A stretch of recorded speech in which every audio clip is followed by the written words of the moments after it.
Hey, what's up everyone?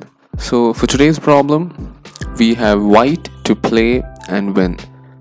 And this is actually a really fun problem, and you can try to pause the video and just analyze the board and understand the position. So you can see that in terms of material, it's all the same, but white's rook on c7 seems to be in a really good square.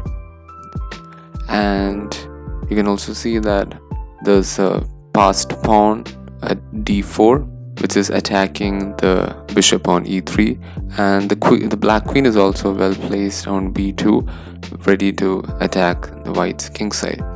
And at the moment, white queen seems to be away from black's king side and seems to be in a very bad square.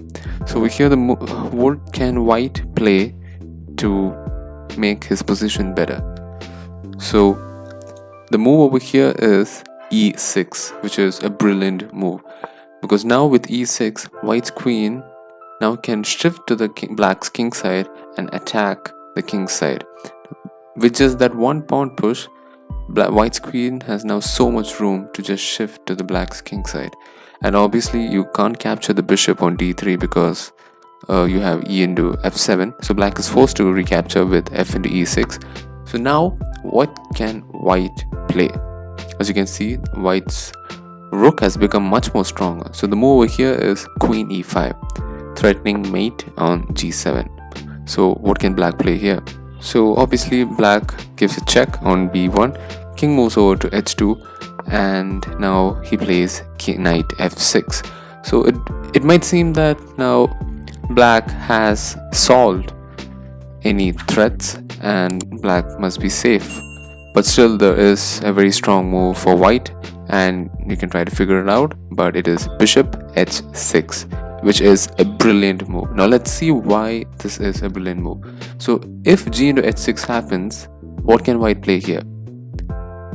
Now if you're wondering queen into f6, then that would actually be a blunder, because once queen at f6 happens, black can just simply play queen g6 and there are no more threats. There are no threats at all, and this game would probably end in a black win or even a draw. So the right move over here is not queen into f6, but rather very subtle move, but it makes sense. It is knight h4. So knight h4 prevents the black queen from coming over to f5 or g6. Such a subtle yet strong move. So now there's nothing black can do, and black probably will have to play a move like knight d7, which is basically just sacrificing his own piece. And after queen g3 check, king moves, rook can just capture the knight, and that mate on g7 is still inevitable. There's nothing black can do. So that's what happens if you capture the bishop with the pawn. So the only defense for black is to play queen g6, but even if queen g6 happens, you can easily play rook into g7 check, and you get the queen as well. And obviously with a better exchange, this match is a sure win for white.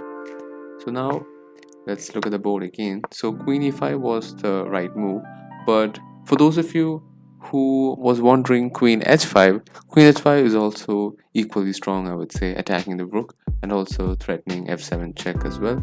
And the only move for black would be to play rook f8 probably, and if that happens, there is a beautiful sequence of moves that you can try to figure it out, which is rook into g7, king into g7, and then bishop d4 check, and winning the queen as well.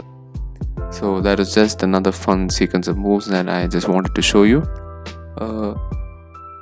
So you can see that all of this began with that subtle move of e6, which allowed white's queen to come over to the black king side and attack. So I hope this problem really helped you understand the importance of attacking. Anyways, please do subscribe to the channel if you have enjoyed this video, and thank you. Cheers.